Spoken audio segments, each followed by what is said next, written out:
प्रस्तुत है the Lucknow post से समाचार वॉइस। सुप्रीम कोर्ट ने मंगलवार को राष्ट्रीय जांच एजेंसी एनआईए द्वारा दायर उस याचिका को खारिज कर दिया जिसमें वकील एक्टिविस्ट सुधा भारद्वाज को भीमा कोरेगांव मामले में गिरफ्तारी के 3 साल बाद 1 दिसंबर को बॉम्बे हाईकोर्ट द्वारा दी गई डिफॉल्ट जमानत को चुनौती दी गई थी। न्यायमूर्ति यूयू ललित, न्यायमूर्ति एस रविंद्र भट्ट और न्यायमूर्ति बेला त्रिवेदी की पीठ ने कहा कि बॉम्बे उच्च न्यायालय द्वारा दिए गए आदेश में हस्तक्षेप करने का कोई कारण नहीं है।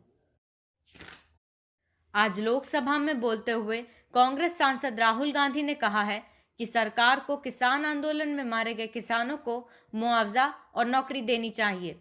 लोकसभा में अपनी बात रखते हुए राहुल गांधी ने कहा, किसान आंदोलन के दौरान 700 किसान शहीद हुए। प्रधानमंत्री ने देश और किसानों से माफ़ी मांगी। उन्होंने अपनी गलती स्वीकार की, लेकिन 30 नवंबर को एक सवाल के जवाब में कृषि मंत्री जी ने कहा कि मारे गए किसानों का कोई डेटा नहीं है। उन्होंने आगे कहा कि हमने पता लगाया है कि पंजाब सरकार ने 400 किसानों को 5 लाख का मुआवजा दिया है और इनमें से 152 किसानों को रोजगार दिया गया है। इसके अलावा हमने हरियाणा के 70 किसानों की भी लिस्ट बनाई है और आपकी सरकार कहती है कि हमारे पास कोई नाम नहीं है। मैं ये नाम आज सदन को सौंप रहा हूँ। इससे पहले शीत सत्र के दौरान ही सांसदों के सवालों का लिखित जवाब देते हुए केंद्रीय कृषि मंत्री नरेंद्र सिंह तोमर ने कहा था कि किसान आंदोलन में मरने वालों का कोई डेटा सरकार के पास नहीं है, इसलिए इन्हें मुआवजा देने का कोई सवाल ही नहीं उठता। देश में बढ़ते ओमिक्रॉन के संक्रमण के मामलों के बीच महाराष्ट्र में विदेश से आए 295 में से 109 लोगों को ट्रेस नहीं किया जा सका है। समाचार एजेंसी पीटीआई के मुताबिक ठाणे जिले के टाउनशिप में हाल ही में वापस आए 295 विदेशियों में से 109 का कोई पता नहीं चल सका है और उन्हें अब तक ट्रेस भी नहीं किया जा सका है। इनमें से कुछ लोगों के मोबाइल फ़ोन स्विच ऑफ हैं, जबकि कुछ के दिए गए पते पर ताला लगा हुआ है। देश के 400 से अधिक जिलों के भूजल में घातक रसायन घुलने से पानी के स्वच्छ व शुद्ध जल का गंभीर संकट पैदा हो गया है। कई जिलों के भूजल में जहां पहले से ही फ्लोराइड, आर्सेनिक और अन्य हेवी मेटल्स निर्धारित मानक से अधिक थे, वहां अब नाइट्रेट और आयरन भी बढ़ रहे हैं।